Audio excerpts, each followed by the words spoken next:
Hi, everyone. Jeff Lee, Program Manager of TMA SF Connects, back once again with Rick Loucher, President and CEO of Market Street Railway. Today, we're talking about Market Street Railway in detail. Can you tell us a little bit more about Market Street Railway's relationship with MUNI? We don't have any contractual relationship with MUNI.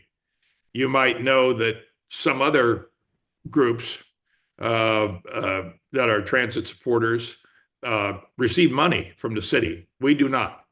We depend strictly on the donations of our members and our friends and businesses that benefit from the F line to do what we do. And the reason that we do that is because we want to be free to advocate for what's best for delivering maximum benefit to the city from these vehicles. The pressure in these kind of situations in other cities that have tried on a more modest level to do heritage streetcars is to get rid of them. Usually they were the idea of one person, usually a powerful person, sometimes a business person, who said this would be great for business. But most transit operators don't want to complicate their operations. They would just as soon run buses, and that's all. And they'd all be the same. And I understand that. That's an efficient way to manage a system.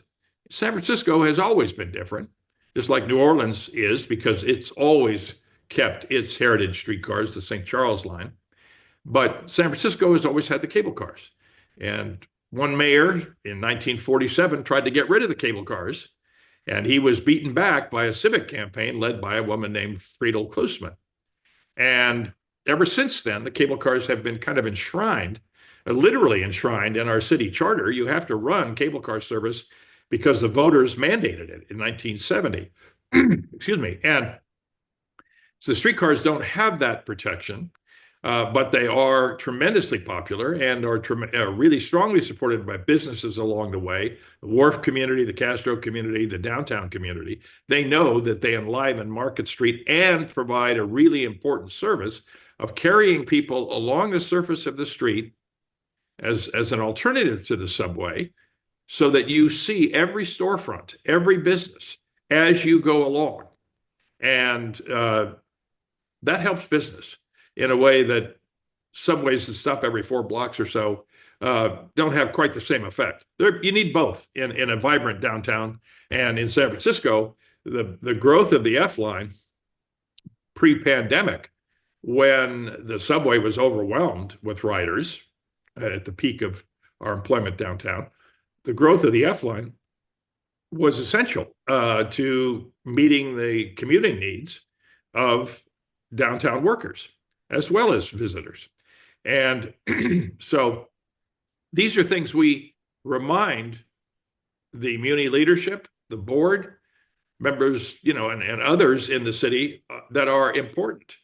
We remind people that when, for example, whether it's cable cars or the streetcars, if you replace them with buses out of necessity because of construction work or some other reason, ridership on that line goes way, way down because people are attracted to the vehicles themselves.